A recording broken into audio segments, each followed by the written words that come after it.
Hello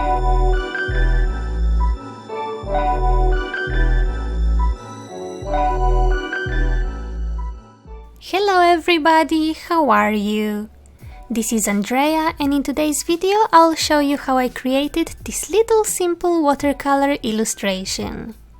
This is actually a portrait of the lovely illustrator and animator Syd, which I found just recently through the Adobe Twitch channel.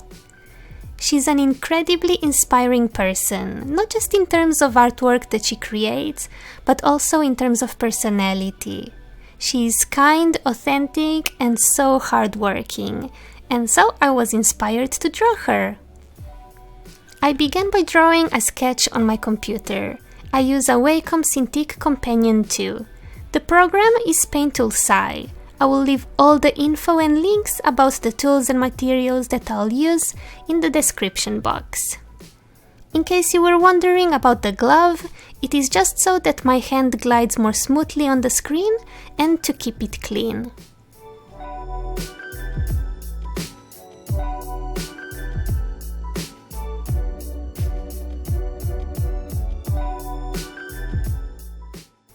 Syd has gorgeous long purple-blue ombre hair.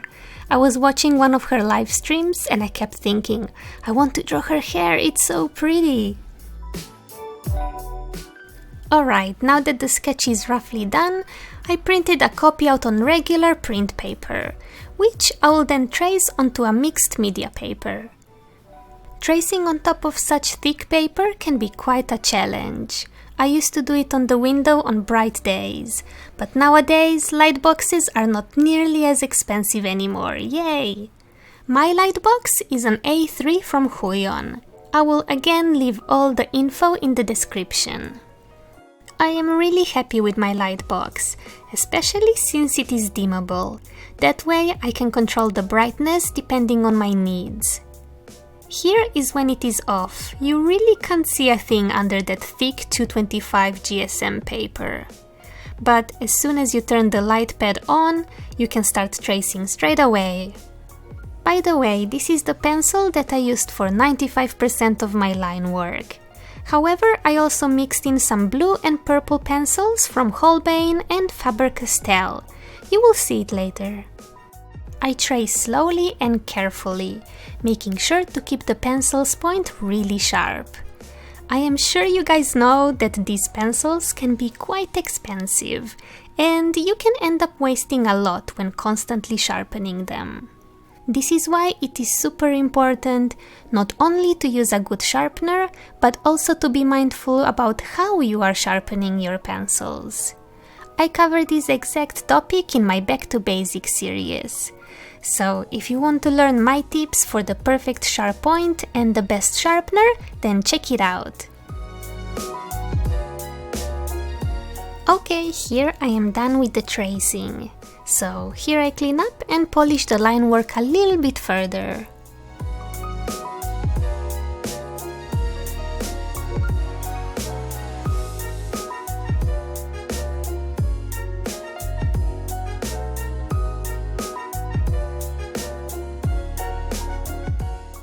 It is finally time for the watercolors. Today I will use the ArtSpectrum Artists Watercolors. This is an Australian brand and I've been using their watercolors for years. I always liked their color range and quality. However, when I purchased some new colors recently, one of them was extremely grainy. It was so bad that I could not even use it. However, I hope that it was just a bad batch. I sent feedback to the company who will hopefully have a look into it. These are my little palettes. They are simple plastic cups that I got at the Japanese takeaway. Last but not least, I will use these two brushes, size 0 and size 2. They're just simple synthetic brushes.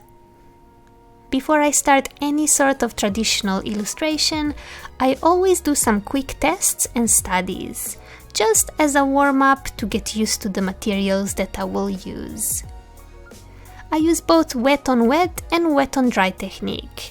As you can see, I began with a simple flat wash for the skin, and then I slowly build and add more color.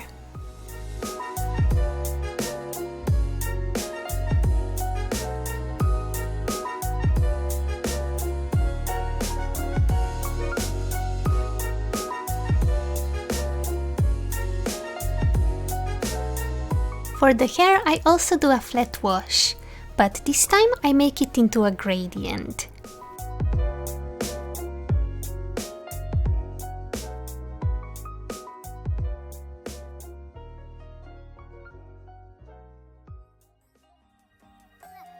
For the purple to blue gradient, I make sure that the canvas is wet. And then I pull the colors on top of each other to blend. Then, just like with the skin, I keep building the colors, increasing contrast and saturation.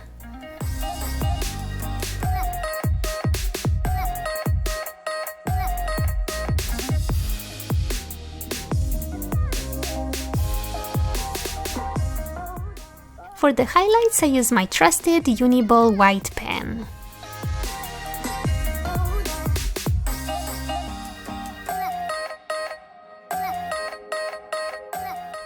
And now it is time for some texture. I pretty much just dab color all over the place. This was so refreshing to paint. I like artwork that doesn't take days to finish. I think I will do simple watercolors like this one more often. Seriously, I only used 4 watercolors for this one. I used purple, blue, pink and skin color. It is amazing how much you can achieve with a limited palette. All you need is dilute the paints and play with the values. For the finishing touches, I use my Holbein and Faber-Castell pencils. I basically draw some extra hair strands and redraw parts of the line work that need a little bit of a kick.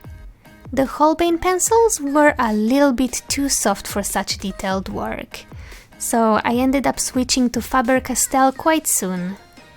Drawing these little details at the end is one of my favorite parts of the process. It is pretty much like adding frosting and sprinkles to a cake, if you know what I mean. And this is it! Wow, I did it! Somehow! I mean, I feel rusty. I haven't done any proper watercolor work since high school, which is, what, 13 years ago? But I would love to get back into it if possible, because it's really fun. Well, I better pack this one up and prepare it to send it to Syd. If you've never seen Syd's work, make sure to check it out. Her knowledge about color and lighting is outstanding and something that I really admire. Anyways, this is all I have for today. If you liked this video, give it a thumbs up, comment and share. And if this was your first time on my channel, I would love to have you subscribed so you don't miss out on any future videos. Thank you so much for watching, take care and I'll talk to you again next week. Bye!